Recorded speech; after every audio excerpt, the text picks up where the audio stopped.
Olá, irmãos, a paz do Senhor Jesus, tudo bem com vocês? Vamos continuar o estudo hoje sobre Romanos. Pensando em Romanos, Gálatas, mais Calvinismo. O estudo que eu fiz, postei há pouco tempo atrás, ele ficou em 5 partes, porque eu me atrapalhei um pouco. Vocês viram que tem partes que ficaram, acho que 8, 9 minutos, mais ou menos isso, sendo que eu posso gravar até 15. É que eu passei o tempo de 15 minutos, então acabou ficando grande, aí eu tive que picotar. O estudo era para ficar em 3 partes, acabou ficando em 5 por causa disso. Eu me perdi na hora de gravar, por isso que eu vou ficar aqui focado no tempo também. Vamos continuar aquele estudo.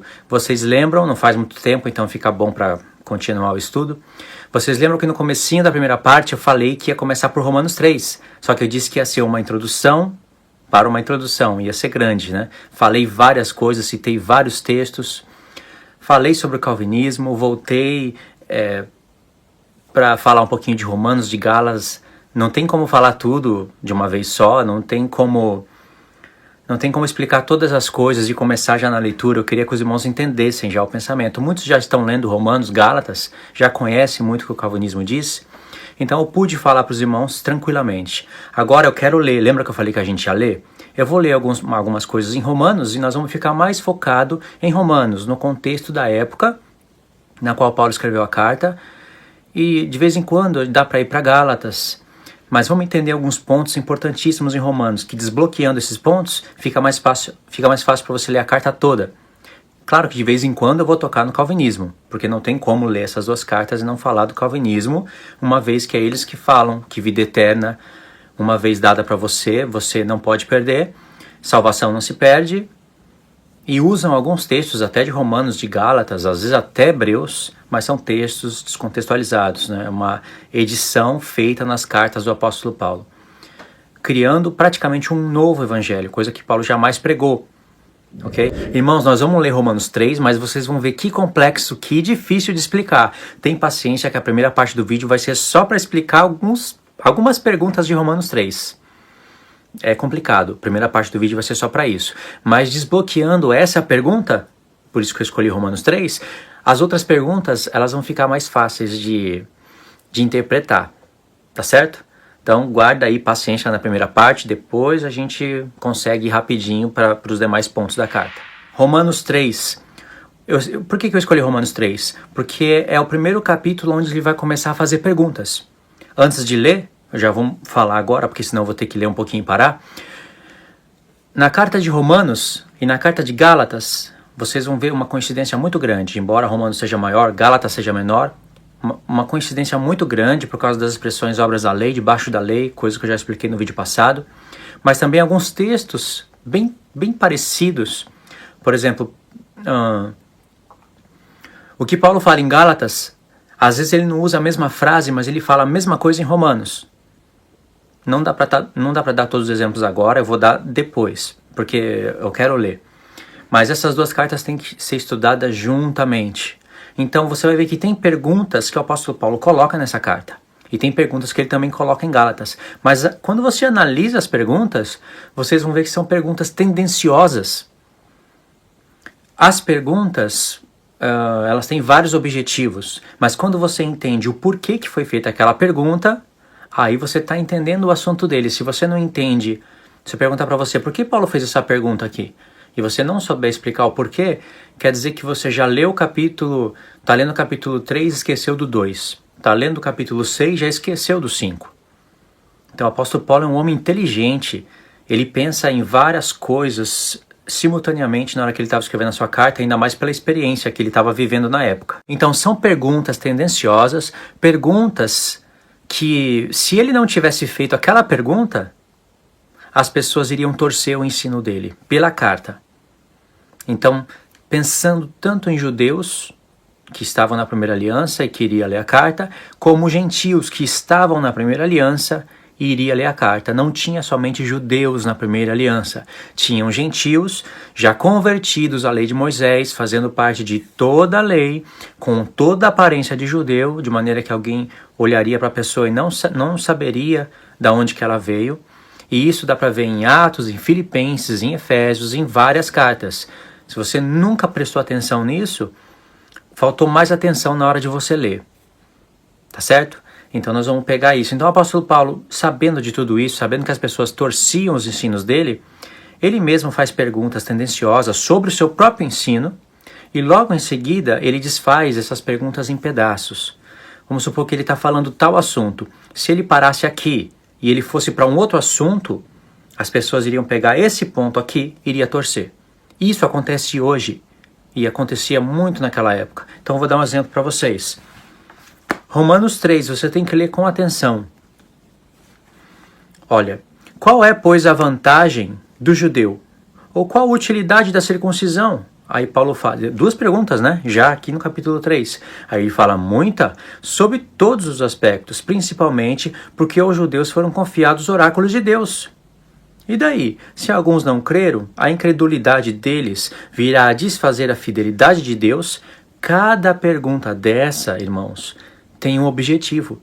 Aí Paulo fala no verso 4, de maneira nenhuma, seja Deus verdadeiro e mentiroso todo homem, segundo o que está escrito, para seres justificado nas tuas palavras e venhas a vencer quando fores julgado.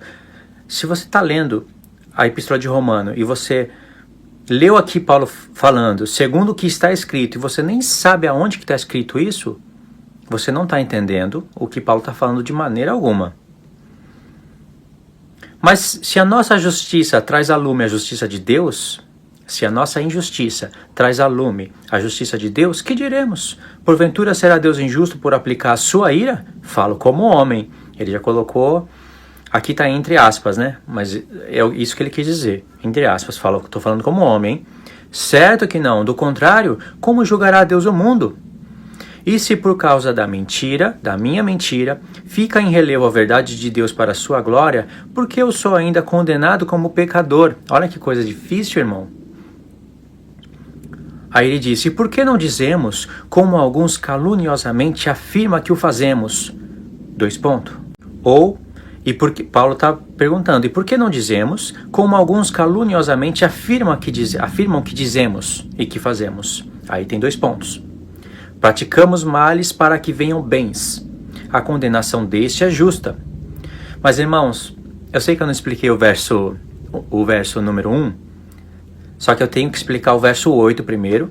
É difícil de explicar, você lê aí na sua Bíblia, igual eu estou lendo. É difícil de explicar porque aqui mostra, é um ponto-chave onde Paulo mostra que os seus ensinos eram torcidos. Por isso que ele está escrevendo a carta para anunciar o Evangelho de Deus de todas as maneiras, como eu falei nos vídeos passados, falando da salvação individual de cada pessoa por meio da fé, explicando a transição das alianças, a diferença de uma para outra. Quando chega na altura do capítulo 9, ele já está falando de uma salvação em geral, do Israel de Deus. E o Israel de Deus não era somente o ponto geográfico, o Oriente Médio, e sim pessoas, gentios, plenitude dos gentios em todos os lugares iriam ser salvos com todo o Israel. Isso que Paulo quis dizer em Romanos 11. Verso 8, você está lendo aqui. Aí Paulo diz no verso 8, e por que não dizemos, como alguns caluniosamente afirmam que o fazemos? Tem 2 pontos. Aí está escrito, praticamos males para que venham bens. Eu estou lendo assim porque tem um ponto de interrogação. Aí Paulo logo em seguida diz, a condenação desses é justa. Quando você está lendo, praticamos males para que venham bens, tem um ponto de interrogação. Então você lê assim, fazendo uma pergunta, não é? Vamos praticar o mal para que venha bem? Aí Paulo diz, a condenação desse é justa. Essa é uma leitura errada. No verso 8, Paulo diz, e por que não dizemos? Aqui está o objetivo do ponto de interrogação. E por que não dizemos? Não pode ter um ponto de interrogação aqui, no começo da frase. E por que não dizemos, como alguns caluniosamente afirmam que o fazemos? Aqui deveria ter o ponto de interrogação, né? Afirmam que o fazemos. Mas aqui tem 2 pontos, porque Paulo quer falar o que as pessoas, caluniando os ensinos dele, falavam que os apóstolos pregavam. Então aqui, onde tem 2 pontos, era para ter o ponto de interrogação. Afirmam que o fazemos. Aí Paulo vai falar, praticamos males para que venham bens. Tem um ponto de interrogação aqui, mas aqui não é para ser lido como uma pergunta. É afirmação. Praticamos males para que venham bens. Aí Paulo fala, a condenação deste é justa. As pessoas ouviam o ensino do apóstolo Paulo e concluíam errado o que ele estava falando. Diziam, por exemplo, aí o apóstolo Paulo fala que quando as pessoas fazem o mal, vem o bem. Tudo isso que Paulo escreveu aqui, ele já pregava, ele já ensinava em todos os lugares, irmãos. Tanto é que ele está falando aqui que as pessoas caluniosamente falavam que eles diziam isso. Olha o que os apóstolos pregam: quem fez o mal recebe o bem de Deus. Peca, e aonde o pecado está aí, abundou, vai superabundar a graça de Deus.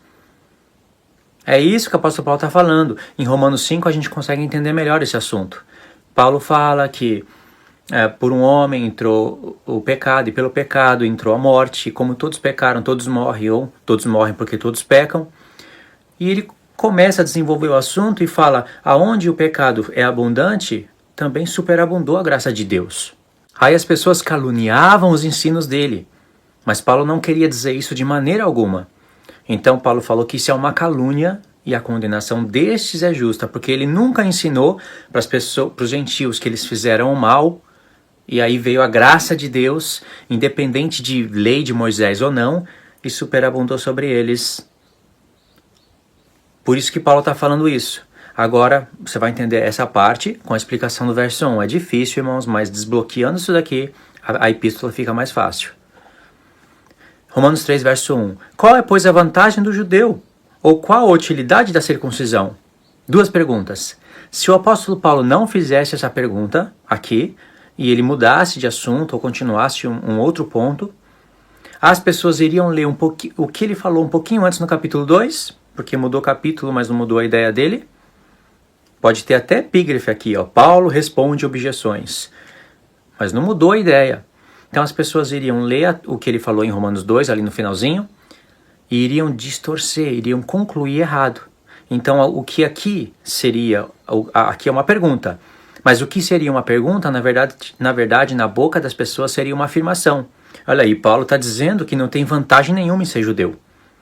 E que a circuncisão não tem utilidade nenhuma. Porque quando fala de circuncisão, se fala de obras da lei, debaixo da lei. Circuncisão carrega todo o peso da aliança. A palavra circuncisão é quase a mesma coisa que está debaixo da lei. Se circuncidar, literalmente dizendo, é cortar o prepúcio do pênis. Você entra na primeira aliança, falando a respeito de homens, né, dos homens. Você entra na primeira aliança e aí tem que fazer parte de todo o ciclo das festas, como eu já falei nos vídeos passados. Mas circuncisão não é só isso. Não é só cortar a pele do prepúcio. É praticar tudo que Deus ordena.